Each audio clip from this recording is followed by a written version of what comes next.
দিদি তোমার কোথায় বিয়ে হয়েছে, মানে তোমার শ্বশুর বাড়িটা কোথায়? এটা যখনই আমাকে কেউ এখনও জিজ্ঞাসা করে আমি 2 সেকেন্ড একটু স্টপ হয়ে তারপর তাদেরকে উত্তর দিই। কারণ আমি কোন জায়গার নাম নেব সেটা আমি বুঝে পাই না। কারণ আমার বর ছোট থেকে যেখানে জন্মেছে, যেখানে বড় হয়েছে, সেটা হলো জলপাইগুড়ি আর শিলিগুড়ি। তারপর কর্মসূত্রে তারা কিন্তু অশোকনগরে বাড়ি করে সেটেল হয়ে গেছে।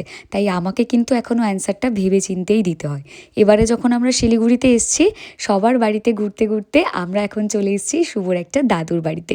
আর দাদুটা যে কি সুইট তোমাকে কি করে বলবো।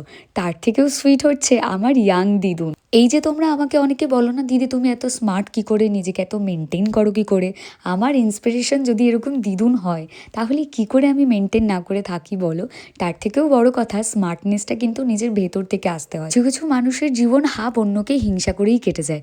তারা নিজেদের লাইফ এনজয় করবে কখন, তাদের ওই একটাই টপিক, যারা ভালো আছে তাদেরকে নিয়ে গসিপ করে দিন কাটিয়ে দিক। যাক যাক, এইসব কথা এখন আর বলবো না। আমি প্রথমবার নাতবউ বলে কথা, একটু স্পেশাল ট্রিটমেন্ট কী কী পাচ্ছি সেটা তোমাদেরকে এক লুক দেখাই। এখন আমার জন্য ভীষণ একটা তোড়জোড় করে মেনু রাত্রিবেলা ডিনারের জন্য বানানো হচ্ছে।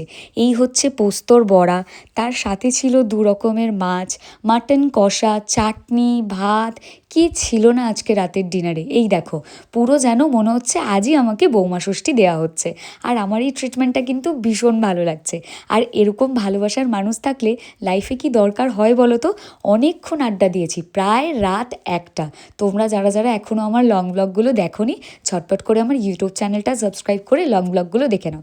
খুব তাড়াতাড়ি আমরা নতুন একটা প্লেস এক্সপ্লোর করব, খুব তাড়াতাড়ি আসবে। ততক্ষণ তোমরা আমার চ্যানেলটাকে ঝটপট করে সাবস্ক্রাইব করে নাও তো। ওকে, বাই।